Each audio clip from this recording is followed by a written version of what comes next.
రహస్యాల భూమి. ఒకప్పుడు భారతదేశంలో ఒక మహారాజ్యం ఉండేది. ఆ రాజ్యానికి పేరు అవనీత రాజ్యం. దాని రాజధాని విరచర.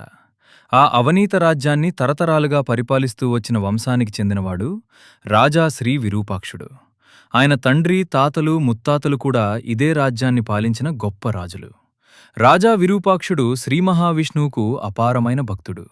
ప్రతిరోజూ నిత్యపూజలు చేసేవాడు. స్వామికి బంగారం, వజ్రాలతో చేసిన విలువైన ఆభరణాలను సమర్పించేవాడు. విరూపాక్షుడు ఒక గొప్ప వాస్తు నిపుణుడు కూడా.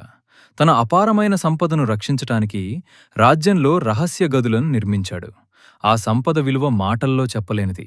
20 టన్నుల బంగారం, 1,00,000కు పైగా వజ్రాలు.